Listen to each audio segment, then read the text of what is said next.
नमस्कार दोस्तों, मैं लक्ष्मी लोकगीत चैनल में आप सभी का दिल से स्वागत करती हूँ। मैं आप सबके बीच में लाना चाहती हूँ देवी पचरा गीत।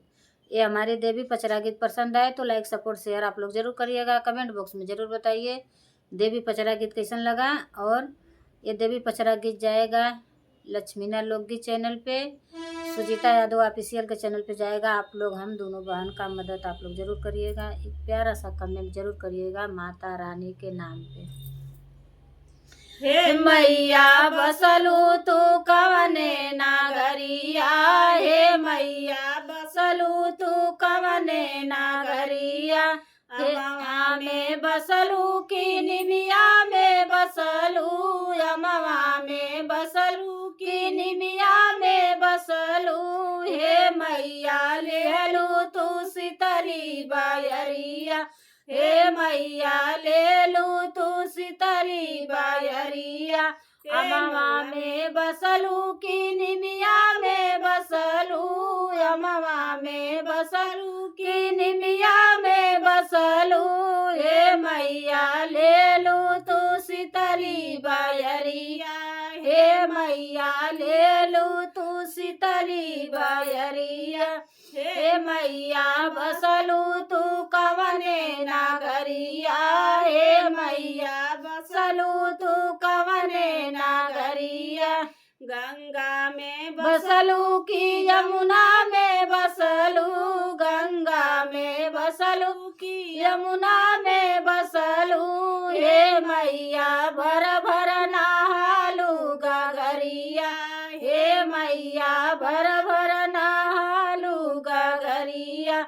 हे मैया गंगा में बसलू की यमुना में बसलू, गंगा में बसलू की यमुना में बसलू।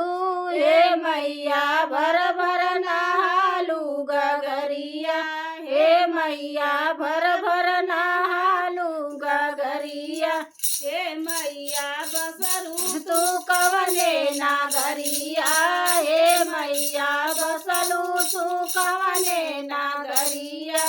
पनवा में बसलू की फुलवा में बसलू, पनवा में बसलू की फुलवा में बसलू। हे मैया गम गम गमा के डगरिया, हे मैया गम गम गमा के डगरिया।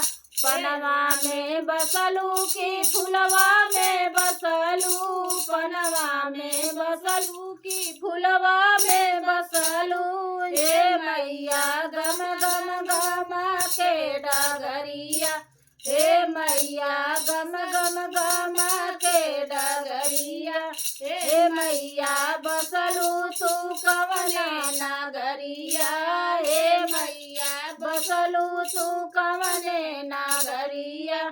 धरती पर बसलू की अंबर में बसलू, धरती पे बसलू की अंबर में बसलू।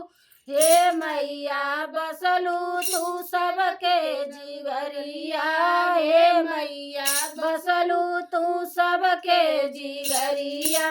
धरती पे बसलू की अंबर में बसलू, धरती पे बसलू की अंबर पे बसलू।